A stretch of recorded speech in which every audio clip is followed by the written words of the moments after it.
ओम नमो भगवते वासुदेवाय। ओम नमो भगवते वासुदेवाय। ओम नमो भगवते वासुदेवाय। जय जय श्री चैतन्य जय नित्यानंद जय अद्वैत चंद्र जय गौर भक्त वृंदा।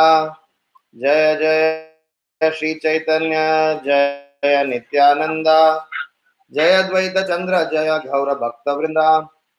So we are reading from Chaitanya Charitamrita, Madhya Lila, chapter 24, text number 111.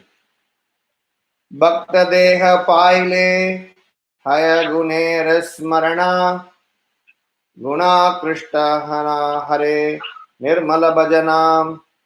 Translation and purport by His Divine Grace A.C. Bhaktivedanta Swami Srila Prabhupada ki jai. Translation: when one spiritual body, he can remember the transcendental qualities of Krishna. Simply by being attracted to Krishna's transcendental qualities, one becomes a pure devotee engaged in his service.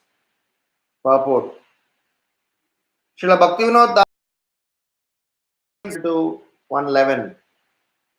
The transcendentalists on the path of philosophical speculation can be divided into two categories: pure worshippers of impersonal Brahman and those who wish to merge into the existence of impersonal Brahman. When one is fully absorbed in the thought that one is not different from the absolute truth, one is said to be a worshipper of the impersonal Brahman. The impersonal worshippers of Brahman can again be divided into three categories: sadhakas, those who are nearing perfect execution of the process of Brahman realization; two, those who are fully absorbed in meditation on Brahman; and three, those who are on the Brahmabhuta platform and have no relationship with material existence. Even though the worshipper of impersonal Brahman can be highly advanced, he cannot attain liberation without discharging devotional service. Anyone who has realized himself as spirit soul can engage in devotional service. This is the verdict of Bhagavad Gita. Brahmabhuta prasannatma na sochati na kankshati samas sarveshu bhuteshu madbhaktim labhate param. One who is thus transcendentally situated at once realizes the Supreme Brahman and becomes fully joyful. He never laments or desires to have anything. He is equally disposed to every living entity. In that state, he attains pure devotional service unto me. To attain the platform of pure devotional service, one has to become spiritually pure and attain the Brahma Bhuta platform, which is beyond material anxiety and material discrimination. When one approaches pure devotional service, after realizing Brahman, one becomes attracted by pure devotional service. At such a time, by rendering devotional service, one gets a spiritual body with purified senses. Sarvopadi vinirmuktam tat paratyena nirmalam hrishikesa sevanam bhakti ruchyate. When one's senses are pure, one can render loving devotional service to Krishna. A pure devotee can only remember Krishna's transcendental qualities. Remembering them, he fully engages in the loving service of the Lord. Om Ajnanatimirandasya Jnananjana Shalakaya Chakshurun Militam Yena Tasmai Shri Gurave Namaha. Nama Om Vishnu Padaya Krishna Preshtaya Bhutale Srimate Bhakti Vedanta Swamin Niti Namine. Namaste Saraswati Deve Gauravani Pracharine Nirvisesha Sunyavadi Paschatya Deshatarine. Jai Sri Krishna Chaitanya Prabhu Nityananda Shri Advaita Gadadhar Srivasadi Gaura Bhakta Vrinda. Hare Krishna, Hare Krishna, Krishna Krishna, Hare Hare, Hare Rama, Hare Rama, Rama Rama, Hare Hare. Bhakta Deha Paila Haya Guner Smarana, Guna Krishna Hana Hare Nirmala Bhajana. When one gets a devotee's spiritual body, he can remember the transcendental qualities of Krishna simply by being attracted to Krishna's transcendental qualities. One becomes a pure devotee engaged in his service. So, this is the chapter where Mahaprabhu is explaining about the 61 explanations of the Atma Ramasya Munayo verse. And Mahaprabhu had been very systematically elevating, engaging devotees with his wonderful detailed description on the verse. So we are in the context where Mahaprabhu is explaining about the transcendental devotional service. It is very interesting to see that this is not the first time Mahaprabhu is explaining on the transcendental devotional activities. In last 3-4 chapters, more than once, the nature of devotees, transcendental nature of Krishna consciousness, and also that how this process of devotional service is very scientific and systematic had been established. Today, we are going to see a very interesting perspective in the devotional context that we are in, where we are going to discuss about the Siddhanta of remembering and seeing Krishna. The point is that when Mahaprabhu was explaining about Atma Namasya verse, he was mainly trying to encourage, elevate those who are monists, those who are Brahmavadis, and wanted to give them an experience and education of Krishna consciousness. And he wanted to establish how the process of pure devotional service is very scientific and that's ultimate. So recently I was in Govardhan Eco Village. We are doing some postgraduate study on some philosophy. So I was having a good fortune to be part of some wonderful sessions with some esteemed professors all over the world. So we were studying about different systems of philosophy: Nyaya, Vaiseshika, Mimamsa, Yoga. Then we spoke about Orthodox system. We spoke about heterodox, and we are still studying. We did comparative world religion studies.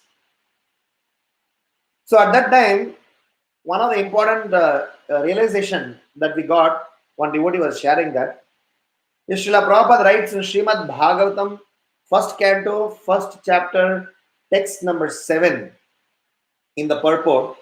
Srila Prabhupada is writing that it is important that every preacher, everybody who wants to preach Krishna consciousness movement, if you want to preach the Krishna consciousness philosophy, then Srila Prabhupada says they need to be conversant with different systems of philosophy proposed by all these so-called scholars. And also, when they understand those philosophies and get the perspective of Mahaprabhu's Siddhanta, which is given by Rupanuga Sampradaya, then they will be able to appreciate what our Goswamis have given us. They will be able to appreciate what we have been bestowed with. So you can read that purport, and Prabhupada is making a very heavy statement.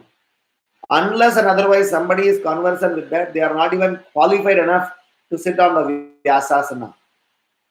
So I was feeling ashamed, at the same time a bit happy, because at least at last finally I got some good fortune to get into this postgraduate study. So we are going to do some PhD program for doing anyway, that's an interesting topic altogether. So the point I was trying to say is, when Mahaprabhu is presenting the views about devotional service, when Mahaprabhu is presenting the knowledge of Bhakti Yoga process, it is to be considered, it is to be understood that it is the final nectar after all realizations, analysis of all Siddhanta, all that exists out there in the world, refuting, not giving any stone unturned, that how this Siddhanta is great, and he refutes how all other things are subordinate, subservient, or even wrong. So Bhaktivinoda Thakur has given a wonderful explanation in this context, where he is talking about different categories of Brahman realized people. So when you understand the Brahman realized people, the qualities that a person who will get for Brahman realized people is that he is always happy, prasanna atma, by relinquishing, na sochati na kankshati. So now, as devotees, as practicing devotees in the Bhakti Yoga process, are we happily situated? Are we free from anxiety? Are we free from lamentation? It's $1 million question that we have to ask ourselves. So what is missing? So what we have been doing, is it okay, or are we continuing? Because even the Brahman realized platform, if a person realizing the Lord's one of the aspect, not the full aspect, if somebody can become Prasanna Atma, what to speak of realizing the Supreme Lord, what to speak of relationship with Supreme Lord, what to speak of the process of devotional service altogether. So to give a perspective to this, I have some sets of reflections which I would like to share.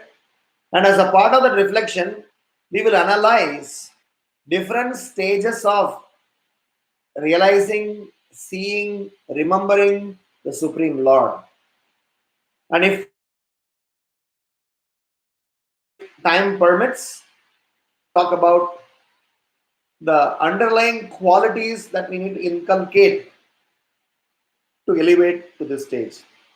So the next half an hour, 40 minutes, we will talk about 6 different levels of seeing the Supreme Lord.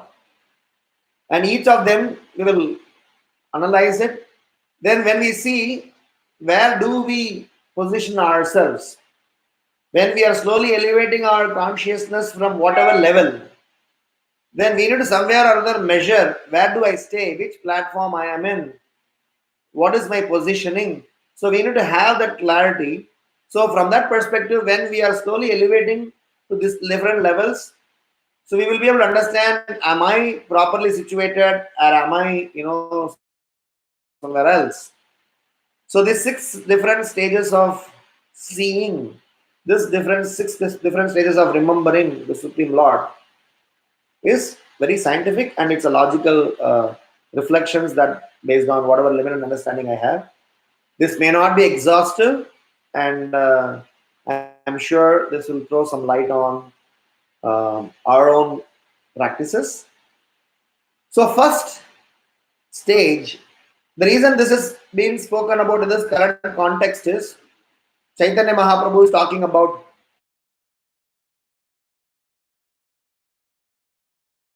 able to maintain his Krishna consciousness, how a devotee gets a spiritual body, how a devotee gets transported to the spiritual platform just by remembering the qualities of Krishna.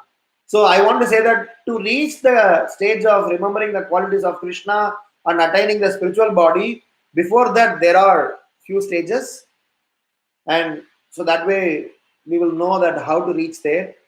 And this is from a realized or a small analysis based on our consciousness level.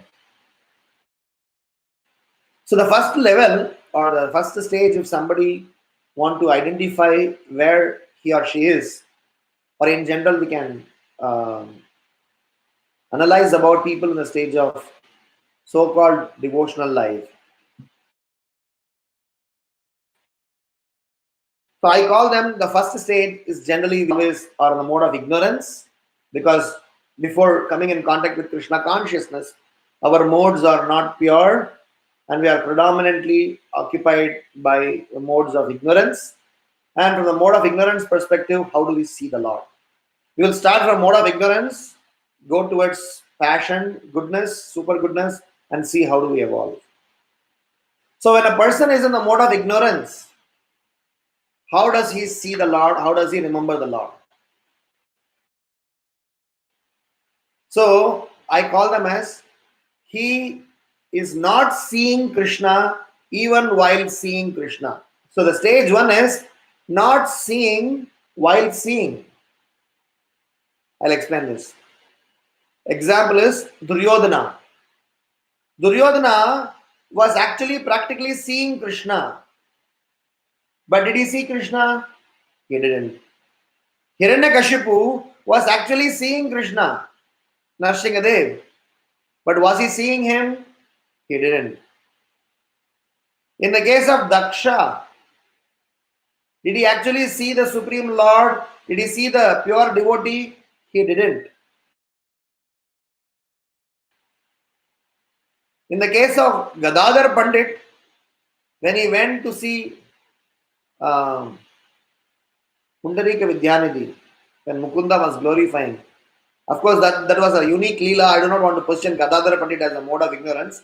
But the point I'm trying to say is that when a person is in the mode of ignorance, we need to say that he can see whilst he is not seeing. Because Gadadhar Pandit, even though he is Srimati Radharani, at that moment he was playing the role of how ignorantly he was misunderstanding Pundarika Vidyanidhi as a person who is in sense gratification. So it was the act of Gadadhar Pandit that is being referred here, not the personality. Unlike Duryodhana, Hiranyakashipu, and Daksha, they were as a personality, they were in the mode of ignorance, because of which they did not see the reality. So when we are in the mode of ignorance, we are in the gross platform, and whatever we see around only from a sensual perspective. We see around from the very gross perspective. And if you do a philosophical analysis, we are believers of logic, we are believers of pratyaksha. Because if somebody is just limiting themselves to pratyaksha gyan, only what they could perceive is reality, what they could assimilate is reality, what they could contemplate is reality, then they are in the mode of ignorance, because truth is beyond what you could analyze. Because truth cannot be perceived just by our gross senses. Even though senses are a medium to receive them, that's not the only medium by which we should be perceiving. So the first stage of person is one who is not seeing Krishna even while seeing him. It's a very important point, because many a times we as devotees in the stage of practicing Krishna consciousness, we have this problem. Even though we may see Krishna, even though we may be relating, we may be going around and interacting with devotees, what we may see is some gross things. Like for example, I may be serving the deities, but when I am serving the deities, instead of serving the deities and glorifying the Supreme Lord, I look at the contribution that I have made. Look at the garland I made, look at the outfits I made, look at the food I cooked. So we are, instead of seeing Krishna everywhere, We are seeing gross things even in Krishna. That is the nature of ignorance. So the definition of ignorance is to show illusion as reality and reality as illusion. So this is the first stage. Not seeing even while seeing. Second stage is the stage of seeing out of some sense gratificatory need, in the sense that I am completely in my sense gratificatory propensity. This is slowly better than the previous stage, because here I am in the mode of passion. I go to Krishna, I see Krishna, I remember Krishna, I pray to Krishna, but the agenda is not Krishna. The agenda is not devotion. The agenda is my sense gratification. Brahmanas of Vrindavan, when they were performing fire sacrifice, they were not so much realizing what they are doing. So even when Krishna, even they were, getting an opportunity to serve the Lord, they kind of missed that opportunity because their knowledge or their panditya covered their, intelligence instead of revealing the intelligence. So sometimes when we are overwhelmed with materialistic intelligence, when we are overpowered with wealth, knowledge, beauty, fame, followers, then what happens is that those all the things that cover, and we get to live in a stage of hallucination where we are constantly thinking about how I get benefit. Srila Prabhupada writes in the fourth canto, the fifth chapter of Bhagavad Gita, in one of the words he says, for doing devotional life for profit, something that I try to see what benefit I would get, what profit I would get, what do I take home. So the second stage hence is the trying to see Krishna for sense gratification. Examples: Brahmanas of Vrindavan, the people who are doing niyamagraha, following the rules and regulations just for the sake of following. Sometimes out of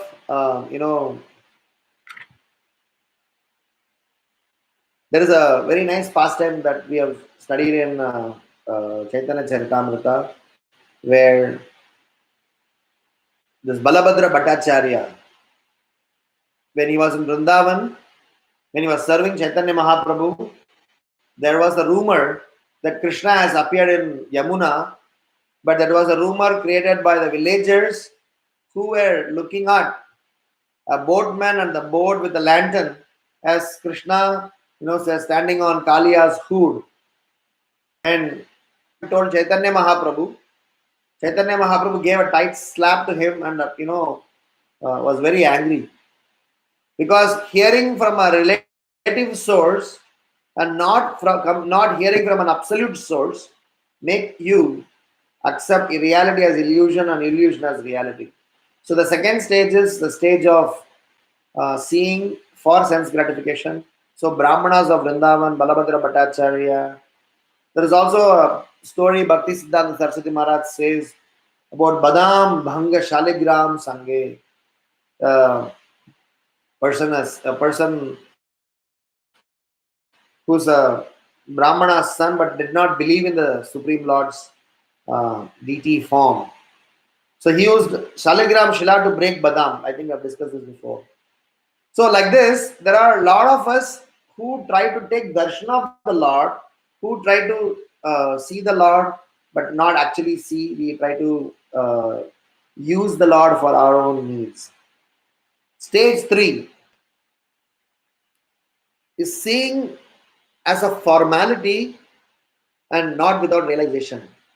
When I say seeing as a formality, here it is that just because we have a family tradition to do it, just because it is important, if I don't worship, I may have some repercussions out of fear that if I don't worship the Lord, if I don't glorify the Lord, I will be facing some consequences.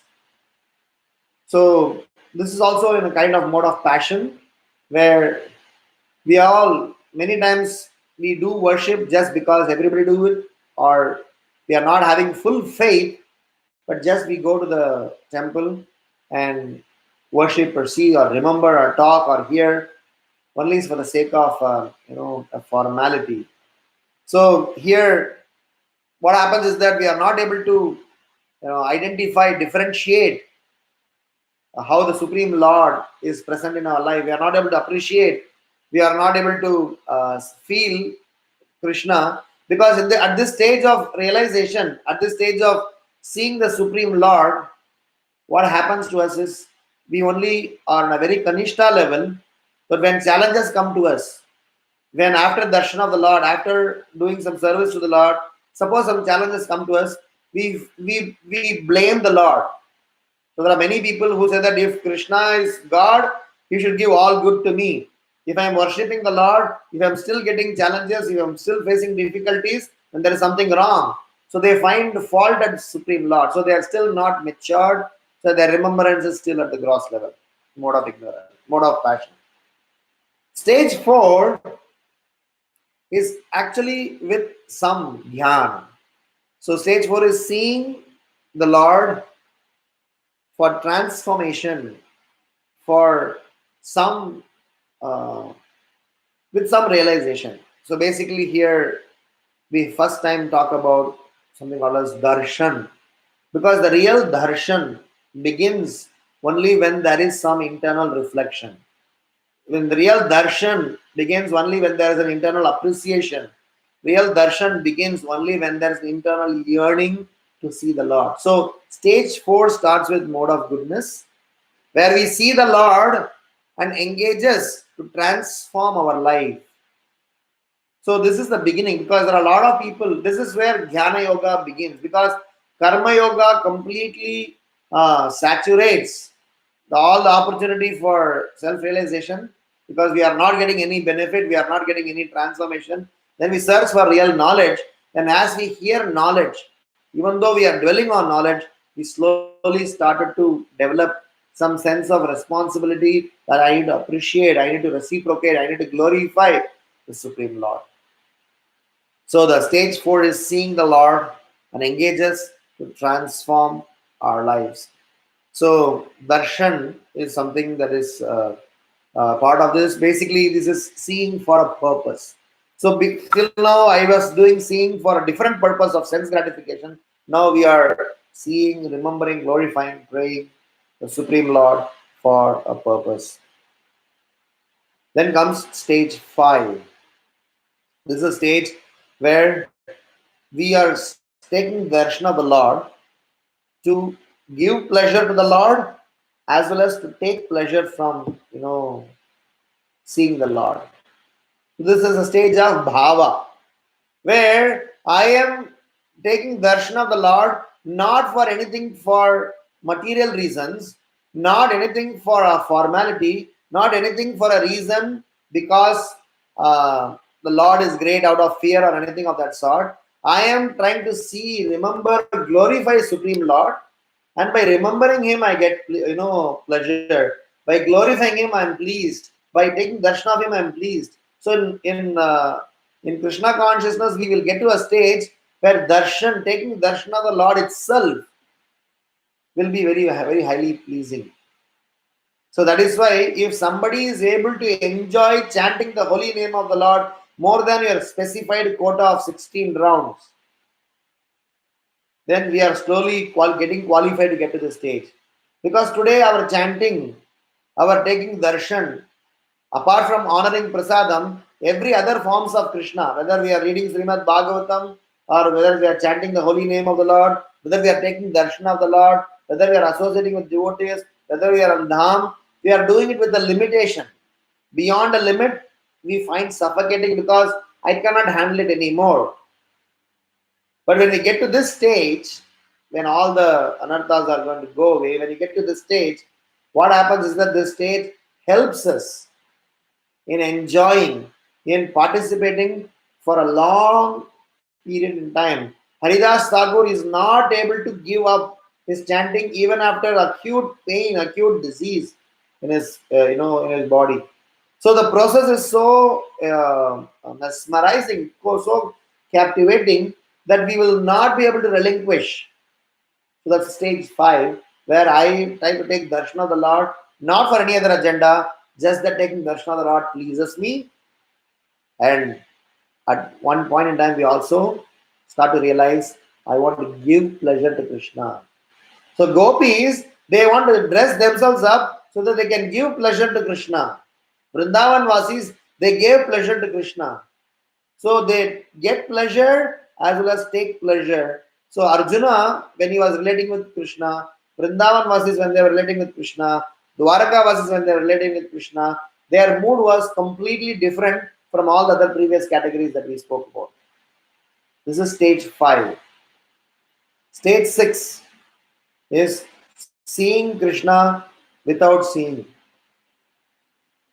In the sense, the stage 6, guys, is what is being spoken about in this particular shloka.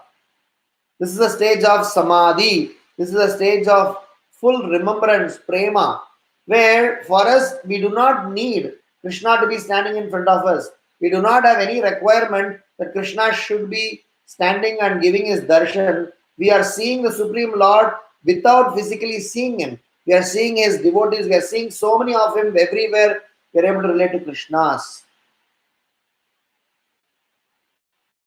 So Mahaprabhu is explaining this particular aspect to Sanatana Goswami over here. When one gets a devotee's spiritual body, he can remember the transcendental qualities of Krishna, and just by remembering his qualities, just by remembrance of Krishna's transcendental activities, he can become pure devotee and glorify, engage, and keep himself busy in Krishna consciousness. So the stage of remembering Krishna does not require, that is why Vipralambha, loving in separation, not seeing the Supreme Lord but always remembering the Supreme Lord, is considered as one of the topmost stage in devotional life. So the 6th stage is a stage of prema, pure love, where we don't need to physically see the person. We are constantly remembering about that person, and in that remembrance, you are engaged in his service, and that remembrance in itself is sufficient for your existence. And as Prabhupada writes in the purport, to get to that stage, we need to pass through the stage of Brahma Bhuta realization, we need to pass through the stage of Paramatma realization, and we need to pass through the stage of devotion, then eventually to get to the pure devotional service. So the 2 shlokas that Prabhupada has referred in the purport, one is Brahma Bhuta Prasannatma, second is Sarvopadi Vinirmuktam. These 2 shlokas are steps that when we are at least Brahman realized, when we are at least doing our basic sadhana and appreciating about Supreme Lord's presence in our life, one primary thing that should happen is we should remain happy and we should be bereft of hankering and lamentation. Sometimes people think that that's an ultimate stage of samadhi. No, that's beginning. No hankering, no lamentation. Happiness is beginning. What is end?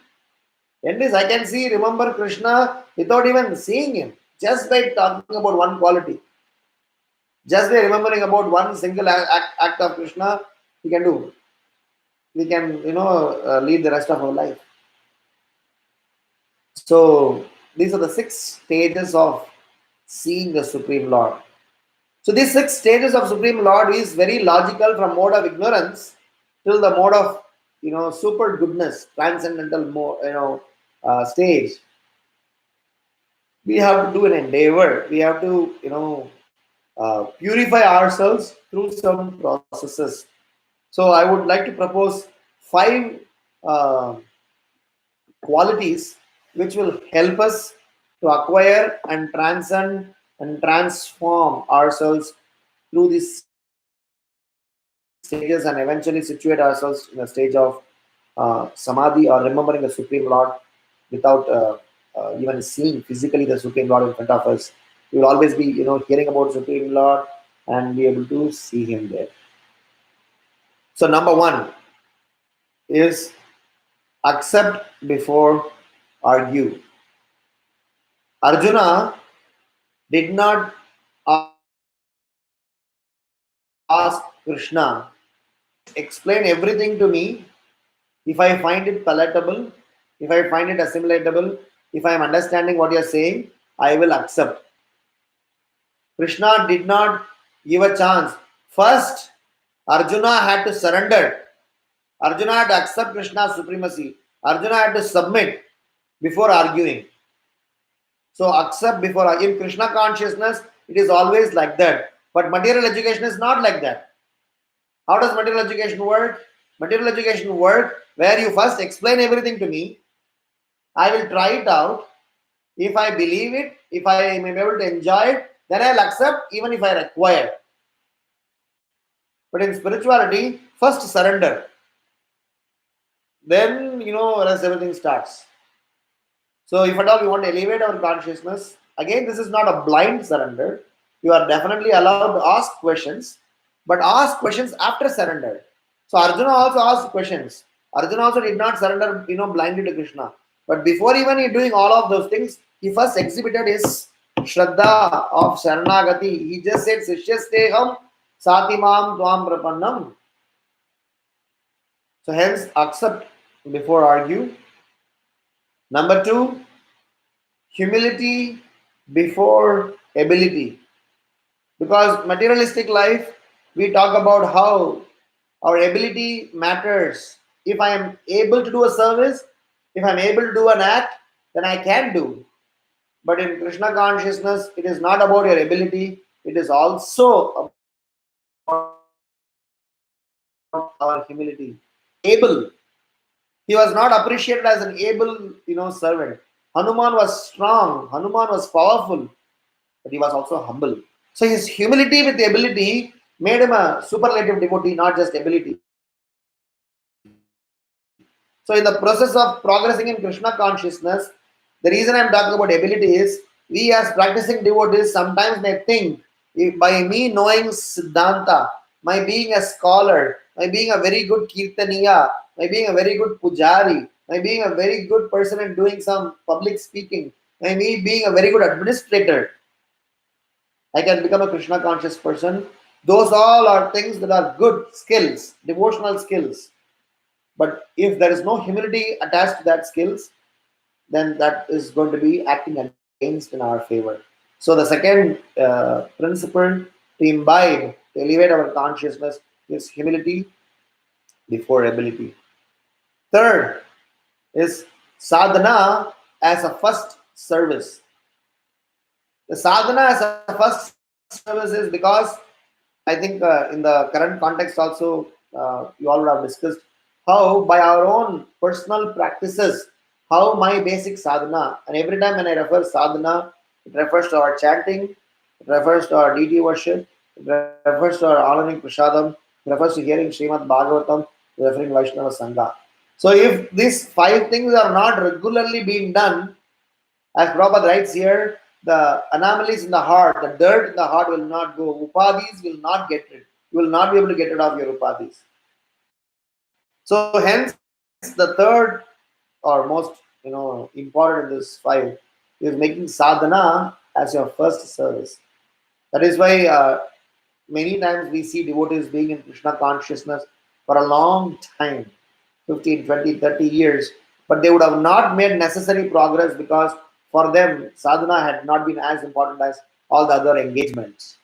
Definitely all the engagements are great, but provided they are supported, they are substantiated with our good sadhana.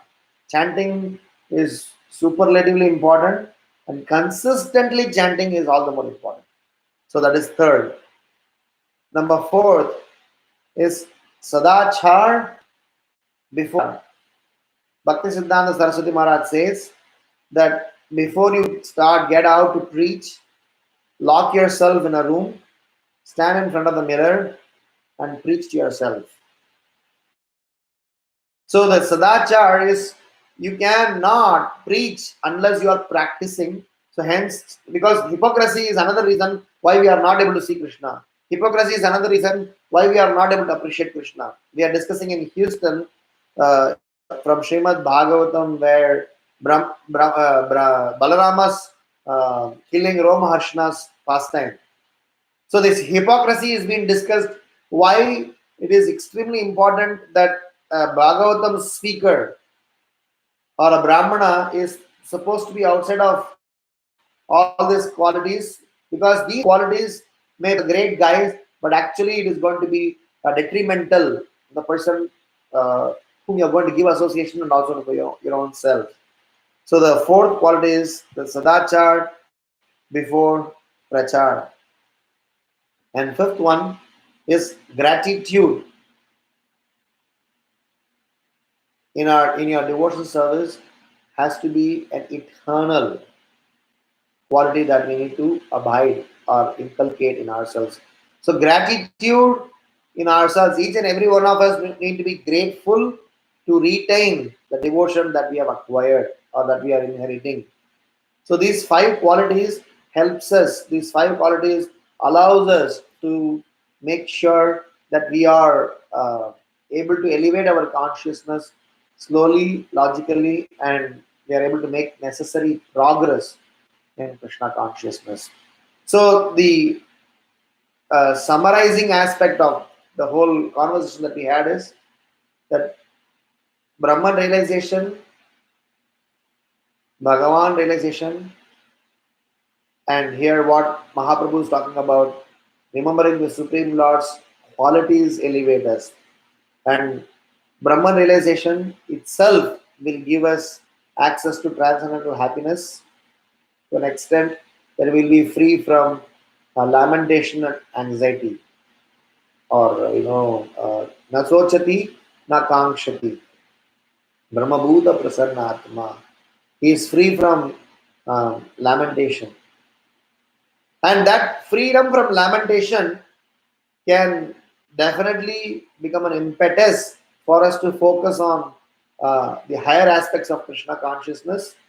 Whilst Bhaktivinoda Thakur has explained different stages of being an impersonal Brahman, Prabhupada explains that to attain the platform of pure devotional service, one has to become spiritually pure and attain the Brahmabhuta platform, which is beyond material anxiety and material discrimination. So the whole endeavor here is to first to get rid of our materialistic plane, cleanse our materialistic consciousness, and till that point in time, we are cleanse our materialistic consciousness. We are still scratching the surface, not even dwelling, not even diving, not even accessing to the most transcendental aspect of Krishna consciousness.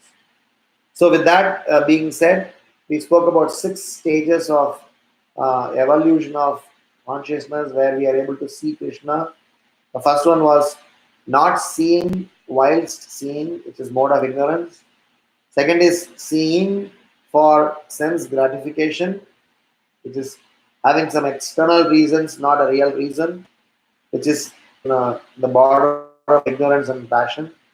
Third is seeing as a formality or seeing without realization or seeing the Lord and engages in darshan to transform our lives, start getting into the devotional zones, the mode of goodness begin there, where we start to do smarana. The stage to take pleasure as well as seeing to give pleasure, and the last stage is seeing without seeing. So you are able to see and remember the Supreme Lord just by hearing and just by not even seeing the Supreme Lord, but Krishna's energies, looking at Krishna's various forms of energy. These six stages, the last stage is the stage of prema, which is what the stage that Mahaprabhu is speaking about in this particular verse. And these six stages are attained when we are able to inculcate the five qualities. Quality number one, let's learn to accept the authorities before we argue or before we question. Stage number two, that we are able to inculcate the quality of humility before our ability speaks for itself. So humility before ability. Third, sadhana as our first service. And fourth, sadachar before prachar. And last but not least is gratitude to our fellow devotees who helped us in progressing in Krishna consciousness, takes us and helps us to maintain our devotional consciousness forever. So, with this understanding, if we try to take part in Krishna consciousness, we will be able to, elevate our consciousness and slowly progress towards a stage of constantly remembering about the Supreme Lord. Even when we are hearing about His qualities, even when we are associating with devotees, even when we are associating with non-devotees, that does not matter. That stage of Paramahamsa, where he is only going to look after only the good qualities of that exist, no bad qualities will bother him because he does not see them. Srila Prabhupada gives an example of swan versus crow. He says a swan always look for only clean, pure things. Crow is only assembling in a dirty place. So we will slowly becoming swans. We are now currently, so Prabhupada and Bhagavatam gives two examples. One is swan and crow. Second is flies versus honey bee. So we are supposed to be honey bee type. We're supposed to be swan type and not supposed to be crow or fly type. Because flies sit on stool. Crows are in the place where filthy things are there. Swans assimilate or gather in a place where there is cleanliness, and honeybee does not pick up anywhere else. You just go directly where the honey is available and try to gather them. So the process of Krishna consciousness is so sublime. It will help us help in spite of whatever we are. It will help us to elevate our consciousness. So let us work on elevating our consciousness by being part of this wonderful Krishna consciousness process, and with the association of devotees and with the wonderful Siddhanta that we have been blessed with by Srila Prabhupada, we can transform ourselves. If there are any questions or comments, we can discuss.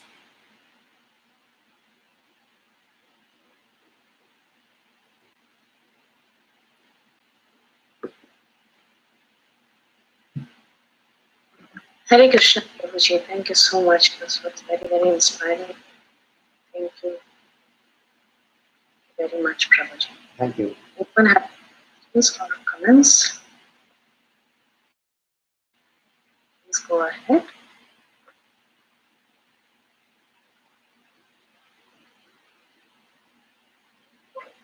Thank you, Prabhuji. Koti Koti Dandavat Pranam.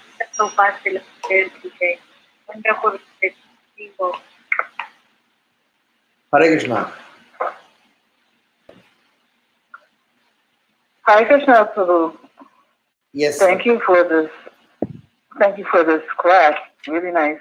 I had a couple of questions about the various stages of the evolution of consciousness. Sure. Just for the sake of my clarification, like the first stage, where like Saranyakashi was an example, where you're seeing the Lord, you're not actually seeing Him. So, can you say that for such people, it is? Well, actually, I think I'm answering my own question as I'm asking it. I was going to ask if people on that stage, they can't see Him because they are inimical to some extent to the Lord.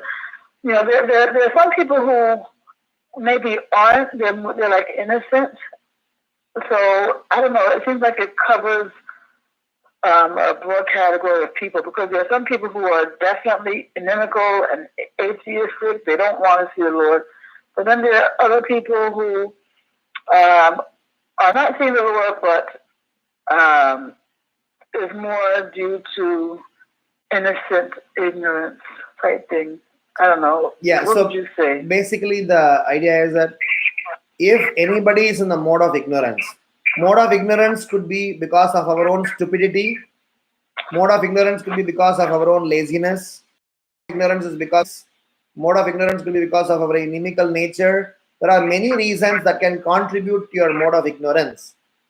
Point is, if anybody is in the stage of mode of ignorance, maybe because of you being it. I mean, innocent is a very uh, very tricky word, because I Yeah. cannot remain innocent forever, saying that I am so innocent, I do not know where the anybody, Krishna from within. He says that in Bhagavad Gita. Upadrishta Anumanta cha Bharta Bhokta Maheshwaraha. He says, I am sitting in your heart and constantly help you remember.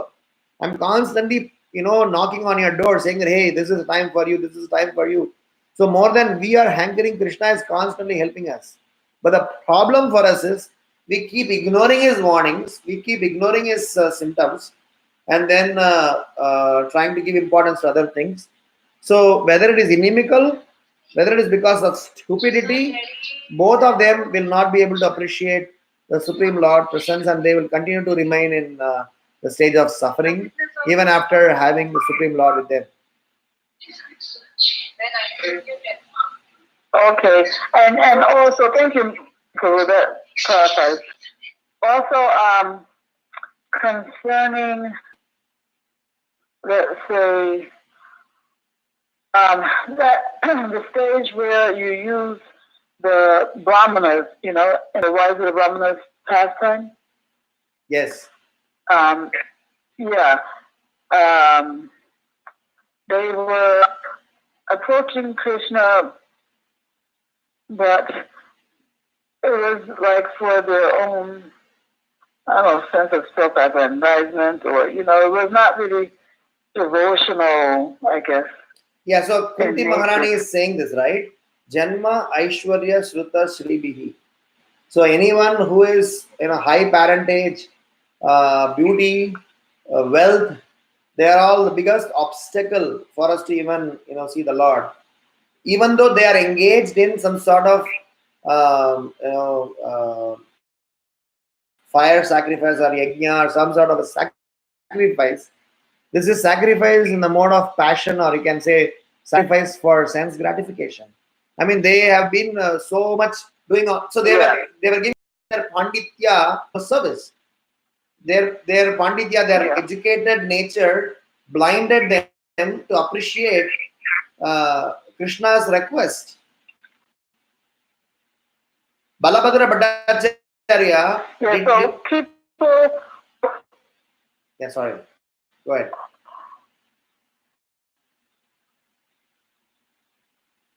No, ask if people in the karma kandis, would they fall in this category? Yeah, karma kandis fall in this category, but karma kandis also have many flavors. So this category is pretty much saying that so basically this is sakama. Sakama is where I am trying to do devotional service. So category number 2 and category number 3 are kind of similar, but the reason I'm classifying them two separately is because category number 2 is further gross, because he is very much interested in his interest, my interest. What do I get out of this? Whether the person is standing in this Krishna, Ram, Ganesh, Kartikeya, whomever maybe, goal is that I need to get something out of it. So they go berserk, they go pillar to post to get their needs done. They do anything for that sake so that they get. So you can say karma kandis definitely can refer that to this category. Sure. But okay, so then the third category, therefore, is, or you still, I guess what you want out of it is more on a subtle level. It's more on the level of Right. The reason I was trying to differentiate was because sometimes we devotees, we are in this multiple stages. We are not single stages. We cannot identify, classify ourselves stage. Sometimes we are also doing niyamagraha. Sometimes we are also doing sense gratification. Sometimes we are also self-realized. So we are also switch between these modes. So to dissect our own modes, I just dissected it in this way, so that we are able to differentiate out. Oh no, this way of praying is little primitive. I'm supposed to elevate my consciousness. So from that perspective, I was differentiating between stage 2 and stage 3. Otherwise, they both are in mode of passion. Yes. And stage 4, there's no desire for the subtle or gross happiness. It's just you're looking to transform your heart only. Okay, stage 4 is a very interesting stage. Stage 4 is what Prabhupada writes in this Sarvapadi Vinirmuktam. So basically, bhakti has got two definitions. One is bhakti, second is uttama bhakti. Stage 4 is bhakti, stage 5 and stage 6 are uttama bhakti. Uttama bhakti also has bhava and prema. Because in bhava also people are in a very transcendent. Bhava stage is not anywhere less. According to Madhurya Kadambini, bhava is almost prema. It is just early morning. It is not anymore darkness. So stage 4 is bhakti. What happens? You get rid of all the upadhis and you are able to start engaging yourself in some service for the purpose of glorifying Krishna, not just for your own self-realization. So there are definitely some nishkam come into this picture, but it still need to be refined. That's why stage 5 and stage 6 are coming. So stage 4 is in the mode of goodness, but it's still there are some traces of materialistic, like how Jada Bharata had Bharata Maharaj had some lingering attachment towards deer, something towards some living entities, because till that point in time that is purified, you will not be able to get into samadhi. So stage 4 is bhakti actually. Sarva upadi vinirmuktam tat paratyena nirmalam hrishikena hrishikesa sevanam bhakti ruchyate. So that's the first primary definition of bhakti. So you are primarily entering bhakti zone only when you are getting to stage 4. And Jad Bharat, we say that he had attained bhav, but he had some lingering something there, so that's why he kind of fell down. But saying that at stage, you're saying that it's at stage 5 you would call that bhav. Stage 4, no. Yeah, Jad Bharat, you're using it as an example of stage 4. The reason I'm saying this is purely from the perspective of see, even the example of Gadadhara Pandit, I used it for the stage 1, but Gadadhara Pandit was not in the mode of ignorance. Act of ignorance, act of goodness. Bharat Maharaj, when he showed his act of goodness to the deer, at that point in time he was supposed to be not getting down to that level. He's supposed to be elevating himself up. Of course, there was a Lila side of the whole thing, because sometimes Krishna puts his own dear devotees to that stage to teach us. But I was trying to only refer to that act, because we need to align our consciousness. The whole agenda of doing this dissection is to help us dissect our consciousness. Otherwise, we will always be in a stage where things are going great, go merry. Okay, so at stage 4, you would say that they're just like the actions of Jad Bharat. There are still, even though for the most part you are directed only toward pure devotional service, still there are still some lingering anarthas or whatever that need to be cleared off, right? Yes. And then by stage 5, no traces of anarthas are left. At stage 5, yes, at stage 5 you are in the stage of bhava. So at the stage of bhav, where there is nothing to do with materialistic, where what Prabhupada writes, there is no material anxiety, there is no material connection. You are already in a spiritual platform. It's a difference between early morning and the fully blossomed sun. So we are almost there. And the difference is the difference between bhava and prema. There are more integral details that Madhurya Kadambini explains. But since we are limiting our understanding over here, so you can understand the stage 5 is bhava, where my focus is to give pleasure as well as take pleasure. In stage 6, I give pleasure even though I get pain. So Radharani was undergoing pain, but she was ready to give pleasure. All the gopis, after Krishna left Vrindavan, they were maintaining themselves only for one reason: Krishna promised that he is going to come back, and when he comes back, we should be alive. Because if Krishna comes to know that we are no more, Krishna will get devastated. So how can we, let him go through that? So they were going through all sorts of pain just to give pleasure to Krishna. And they were also seeing Krishna even without seeing them. Yeah, nice clarification. One last question about this is, I wonder if you would say that there could conceivably be a stage between 5 and 6 where the devotee is, because in stage 5, you want to get pleasure from Krishna, on a spiritual level, and you want to give Krishna pleasure. But I'm wondering if, like, a notch above that would be where you're not even interested in getting any spiritual pleasure from Krishna. You're only interested strictly in giving. I mean, it's not yet to the point of 6 where even if you get pain, you'll give pleasure, but at 5.5, let's say, there's not even interest in getting pleasure from Krishna at all. You only want to give, Jiva Goswami in his Bhakti Sandarbha is helping us for this. Between stage 4, 5 and 6, Jiva Goswami has very nicely explained. I mean, I didn't want to kind of get into more technical and analyze this. Otherwise, stage 4, 5 and 6 is split into 5 stages. We have discussed this in one of the earlier sessions. Smarana, Dharana, Dhyana, Durvanusmriti, Samadhi.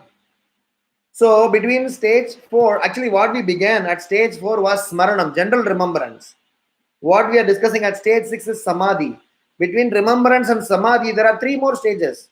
Smaranam, Dhyanam, Dharanam, Dhyanam, Durvanusmriti and Samadhi.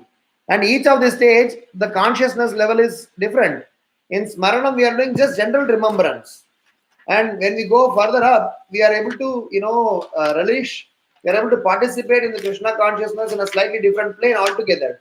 So the details are as much as once Bhanu Swami Maharaj mentioned this to me.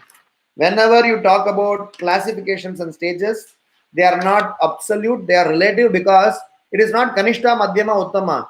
There is Kanishta, there is Kanishta, Madhyama, there is Kanishta, Uttama, there is Madhyama, Kanishta, there is Madhyama, Madhyama. You can go on, doing all granular analysis.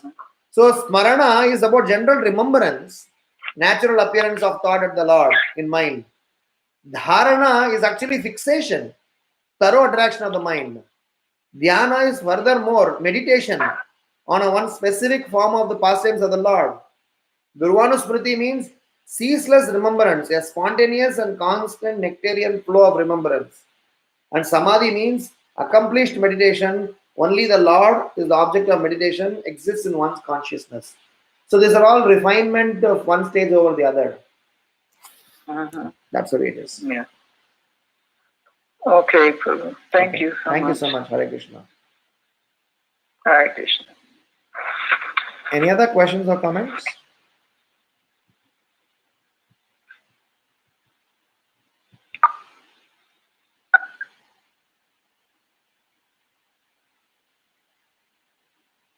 Thank you very much, Prabhuji. Thank you. Thank you very much, and also for patiently answering very beautiful questions. No one else has any comments or questions, we can now end the call. Thank you for participating. Thank you, everybody, for your valuable association. Thank you, Prabhuji, for the class. अनंत कोटि वैष्णव वृंद की जय, श्री प्रभुपाद जय, श्री चैतन्य चरितामृत की जय, His Grace Ramgiridhari Prabhu ki jai. Thank you, Prabhuji. Thank you, Prabhuji. This session is no longer being